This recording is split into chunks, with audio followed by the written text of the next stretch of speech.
इसी दौरान हमें ज्वाइन कर चुके हैं हम्माद हसन, सीनियर सहाफ़ी। आप बहुत शुक्रिया बोल को वक्त देने के लिए। कहिएगा कि ये जो अहम फैसला इस वक्त लगाया गया है हुकूमत का पीटीआई पर पाबंदी का फैसला, इसको किस तरह से देख रहे हैं, और फिर अभी जो एक रिव्यू का केस दायर किया गया है नून लीग की जानिब से, इस पर आप क्या कहेंगे? देखिए, पीटीआई के खिलाफ इस वक्त मरकजी सतह पर एक इंतहाई सख्त रवैया और गैर लचकदार सूरत हाल सामने आ रही है, लेकिन ये हमारी सियासी तारीख में पहली बार नहीं हो रहा है। 70s में जब भुट्टो साहब प्राइम मिनिस्टर थे तो उन्होंने नेप, जो उस वक्त नेशनल अवामी पार्टी थी, बाद में एनडीपी और एएनपी बनी, तो उस जमात पर भी पाबंदी लगाई थी और उसकी तमाम क़यादत को गिरफ्तार कर लिया था हैदराबाद ट्रिब्यूनल में।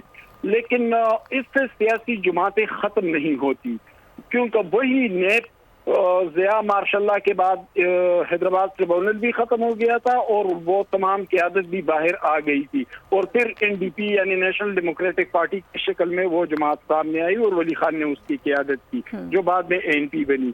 तो ठीक है, इस वक्त तो पीटीआई के लिए सूरत हाल से ज़्यादा साजगार नहीं है, लेकिन इस नासाजगारी में पीटीआई का अपना किरदार भी है। वो किरदार है उनके इंतहाई गैर संजीदा सियासी रवैये का।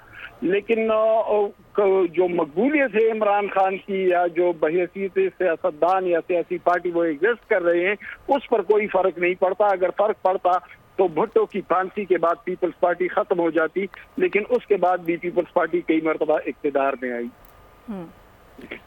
ठीक है हम्माद हसन साहब, एक जानब हम देख रहे हैं कि माशी बहरान है, सियासी इस्तेहकाम हमें कहीं नज़र नहीं आ रहा है, फिर इस तरह के अब जो फैसले लिए जा रहे हैं, इसके बाद आपको क्या लग रहा है मुल्क की सियासत का रुख कहाँ जाता हुआ देख रहे हैं आप?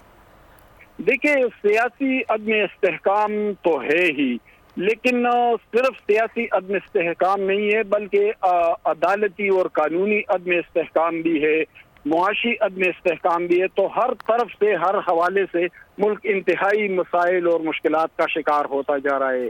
लेकिन इस वक्त सबसे बड़ी जिम्मेदारी जो आयद हो रही है वो सुप्रीम कोर्ट पर आयद हो रही है, क्योंकि वो आईन और कानून के मुहाफिज है।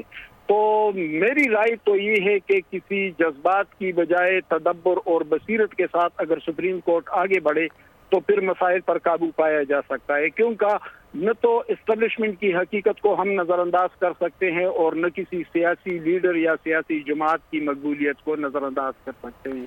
तो इस तमाम मुश्किलात पर काबू पाने के लिए सबके साथ आगे बढ़ना होगा और मसाइल पर काबू पाने के लिए मजबूत और वाज़ेह फैसले देने होंगे। ठीक है हम्माद हसन साहब, हमारे साथ ही मौजूद रहिएगा।